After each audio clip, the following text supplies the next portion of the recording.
मिट्टी की मुट्ठी, मैं वो हूँ जिसने लाइव शो में गिलास मारा था। ये फिक्रा मरहूम नईमुल हक का मेरे साथ पहला मुकाबला था। ये इमरान खान के साथ हमारे स्टूडियो आए थे। मैंने सलाम के लिए इनकी तरफ हाथ बढ़ाया। उन्होंने मेरा हाथ जलाते हुए कहा था, मैं नईमुल हक हूँ, मैं वो हूँ जिसने लाइव शो में गिलास मारा था। मैंने कहका लगा कर जब इमरान खान की तरफ देखा तो इमरान खान ने मखसूस शर्मीली मुस्कुराहट के साथ अपनी गर्दन दाएं बाएं हिलाना शुरू कर दी। ये नईमुल हक से मेरी पहली मुलाकात थी। मैं इतराफ करता हूँ, मैं 5 बरस के रिलेशन के बावजूद नईमुल हक को पूरी तरह नहीं जान सका। ताहम मैंने इन्हें देख देख कर इनके बारे में एक राय बना ली थी। ये राय सही थी या गलत थी, अब इसका कोई फायदा नहीं। जब वो शख्स ही नहीं रहा तो फिर इसके बारे में राय की क्या है। लेकिन मुझे एक वाकया याद है। मरहूम ने एक दिन मुझसे पूछा था, क्या तुम लोग अपने शो के मेहमानों की ग्रेडिंग भी करते हो?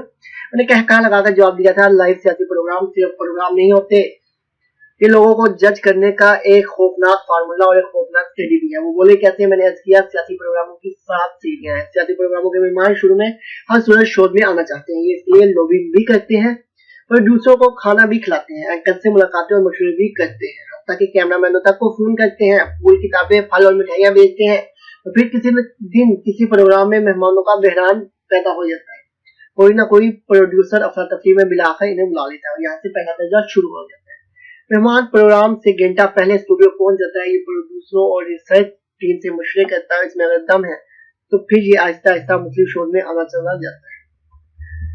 दूसरा दर्जा इस वक्त शुरू हो जाता है जब ये प्रोग्राम से पहले मौजू पूछता है, मौजू बता दिया जाता है। तीसरे दर्जे में ये साथी मेहमानों के नाम और पार्टीज पूछता है। इसके बाद चौथा दर्जा आ जाता है। इसमें मेहमान प्रोड्यूसरों को बताता है, मैं फलां के साथ नहीं बैठूंगा, तुम इसे ड्रॉप करो, मैं फिर आऊंगा या आऊंगी। 5वें दर्जे में इसे चैनल और एंकर दोनों जानीदार लगने लगते हैं। ये कहता है, तुम्हारा एंकर फलां पार्टी से मिला हुआ, पूरा चैनल ही इसने खरीद लिया है, वगैरह वगैरह। 6ठे दर्जे में स्टूडियो आना पसंद नहीं करता, ये घर में DSNG मांगता है और स्टूडियो में इसे अपनी पसंद का मेहमान चाहिए होता है। 7वें और आखिरी दर्जे में ये 1-on-1 इंटरव्यू का मुतालबा करता है। इसमें भी इसकी मर्जी के सवाल होने चाहिए और इसे जवाब के लिए कम से कम 2 घंटे दिए जाए। और इस दौरान अगर एंकर ने क्राइस कोस्टिंग की गुस्ताखी कर दी तो मेहमान नाराज हो जाता है। नईमुल हक ने कहका लगाया और पूछा, फिर तुम लोग क्या करते हो? मैंने अर्ज किया, पाकिस्तान के पुराने सियासी प्रोग्राम और पुराने एंकर इस सूरत हाल से अच्छी तरह वाकिफ है।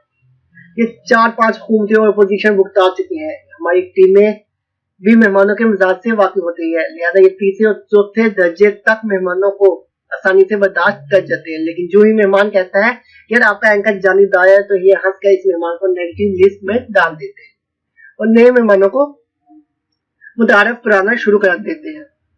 नईमुल हक ने पूछा, आप मीडिया टीम बना रहे हैं, आप मुझे क्या मशवरा देंगे? मैंने हंस कर जवाब दिया, आप अपने लोगों को आजिज़ी का दर्ज दें। जिस दिन मीडिया से बदतमीजी करेंगे एक दिन पार्टी का जवाल शुरू हो जाएगा। नईमुल हक ने गर्मजोशी के साथ हाथ मिलाया और फिर इनके साथ मेरा छोटा सा तल्लुक बन गया। मैं ये भी इतराफ करता हूँ, ये तल्लुक खालिस पेशा वराना था।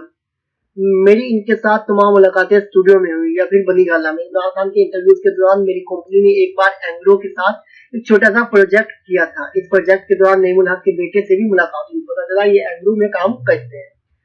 2014 के धरनों में सूरत हाल बदल गई। 2014 के धरनों में सूरत हाल बदल गई और साफ नजर आने लगा इमरान खान अगले वजीर आजम होंगे। चुनाचे हर गुजरते दिन के साथ पाकिस्तान तहरीक इंसाफ में नए पंछी भी आते रहे और पुराने लोगों के दिमाग भी आसमान को छूते चले गए। हमने इस दौरान देखा हमारे मेहमान पहले दूसरे दर्जे से बराह रास्त 6ठे और 7वें पर पहुंच जाते थे। ये सीधा फरमा देते थे, हम 1-on-1 आएंगे और एंकर को बता दें वो हमें दरमियान में नहीं टोकेगा। ये वो जवाब था जिससे मीडिया इंडस्ट्री के बुजुर्गों को 2018 के इलेक्शन से 2 साल पहले पाकिस्तान तहरीक इंसाफ की हुकूमत का अंजाम नजर आ गया। और हमारे सीनियर कहने लगे, इन लोगों को इनका गुरूर, इनकी एरोगेंस मार देगी। मैं बारी दिल से लिख रहा हूँ। नईमुल हक के अंदर आजी भी थी और वो गुफ्तगू भी तहजीब के साथ करते थे, मगर वो अपने साथियों से मुख्तलिफ नहीं थे। वो बड़े शोज के एंकर्स को भी बराह रास्त कह देते थे, बस भाई साहब आप मुझे 5 मिनट के लिए टेलीफोन पर ले लीजिएगा। लिहाजा आप 2017 से 2020 इनके इंतकाल तक देख लीजिए। ये आपको मीडिया पर बहुत कम नजर आएंगे। ये बहरहाल इनका जाती फेल था। मीडिया में आना या ना आना हर इंसान का जाती फैसला होता है और कोई किसी को मजबूर नहीं कर सकता। तब एक दिन उन्होंने मुझसे पूछा, आप मुझे किस दर्जे पर देख रहे हैं? मैंने कहना लगाकर जवाब दिया, 8वें दर्जे पर। आप सदर वजीर आजम से भी आगे निकल गए हैं और वो अच्छे इंसान थे। शायद इसीलिए इनकी बीमारी, इनके इंतकाल और आखिर में इनके जनाजे ने चंद सवाल उठा दिए। अल्लाह ने हम इंसानों के बारे में क्या खूब फरमा दिया है। कसम है जमाने की, इंसान खसारे में है। हम सब बेशक खसारे के सौदागर हैं।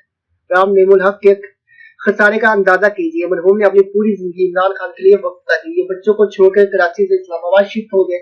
सारा दिन अपने कप्तान की खिदमत करते और रात गए थक हार कर किराए के मुकाम में जा गिरते। इमरान खान के मुफ्त के सिपाही थे, लेकिन आखिर में क्या हुआ? वज़ीर आज़म इमरान खान और सदर आरफ अलवी नेमुल हक का जनाजा तक पढ़ने के लिए कराची नहीं गए। क्या कराची किसी दूसरे मुल्क या किसी दूसरे सियारे में था? एक शख्स जिसने आपको पूरी जिंदगी दे दी, आप इसके जनाजे को कंधा देने के लिए भी तैयार नहीं हुए। क्यों? क्या दुनिया में नईमुल हक के जनाजे से भी कोई चीज अहम थी? चुनाचे ये एक हकीकत सारी हकीकतें आश्कार करने के लिए काफी है। हम जिनको पूरी जिंदगी देते हैं, जरूरी नहीं वो हमारे जनाजे को 5 मिनट भी दे। लिहाजा मेरी दरख्वास्त है, आप रोज सोने से पहले और जागने के फौरन बाद ये हकीकत जरूर याद कर लें। दूसरा, नईमुल हक ने जिस ओहदे, जिस मंजिल के लिए पूरी जिंदगी सर्व कर दी, वो जब मिली तो वो इसे एंजॉय नहीं कर सके। वो वज़ीर आज़म ऑफिस से सीधे अस्पताल गया, फिर वहां से सीधा वहां चले गए जहां से कोई वापस नहीं आता। आप सुबह शाम खुद को ये भी याद करें, हो सकता है हमें मंजिल की खुशियां देखना नसीब न हो। तीसरी बात, हम जिंदगी में जिस रुतबे, जिस मकाम की वजह से इंसानों को इंसान नहीं समझते, वो रुतबा, वो मुकाम जाते देर नहीं लगती। कल की बात है, जनरल परवेज मुशर्रफ का उरूज आसमान को छू रहा था। फिर हम जिस तरफ देखते थे सिर्फ शरीफ ही शरीफ थे, लेकिन ये लोग आज कहाँ हैं? हम पानी का बुलबुला है। ये बुलबुला किस वक्त फट जाए हम नहीं जानते। और आखिरी बात, हम पूरी दुनिया को हरा सकते हैं। हम दुनिया की बुलंदी चोटी पर परचम भी लहरा सकते हैं और हम जमीन के दायरे से निकलकर कायनात के आखिरी सिरे तक भी पहुंच सकते हैं, लेकिन हमारे जिस्म के अंदर क्या हो रहा है हम नहीं जानते। हम रोज 63 मरतबा मौत के करीब से गुजरते हैं। हम सारे बहानों में से कौन सा बहाना किस वक्त कार गुजर जाए हम नहीं जानते। ये बुलबुला किस वक्त फट जाए हम नहीं जानते। आखिरी बात, हम पूरी दुनिया को हरा सकते हैं। हम दुनिया की बुलंदी चोटी पर परचम भी लहरा सकते हैं और हम जमीन के दायरे से निकलकर कायनात के आखिरी सिरे तक भी पहुंच सकते हैं, लेकिन हमारे जिस्म के अंदर क्या हो रहा है हम नहीं जानते। हम रोज 63 मरतबा मौत के करीब से गुजरते हैं। हम 4,500 बीमारियों के साथ पैदा होते हैं। इनमें से कौन सी बीमारी किस वक्त एक्टिव हो जाए, या फिर मौत के 67 बहानों में से कौन सा बहाना किस वक्त कारगर हो जाए हम नहीं जानते। नईमुल हक इस हकीकत की ताजा तरीन मिसाल है। ये चले गए, लेकिन ये जाते जाते अपने साथियों को बता गए, अहदों और कामयाबियों पर तकब्बुर ना करो, दुनिया को मुश्किल ना समझो, खुद को ताकतवर और नागजीर ख्याल ना करो, अपने दोस्तों को आखिरी कंधा जरूर दो। ये आदत तुम्हारे एतबार में भी इजाफा करेगी और तुम्हें इस दुनिया की असल हकीकत भी याद दिला देगी।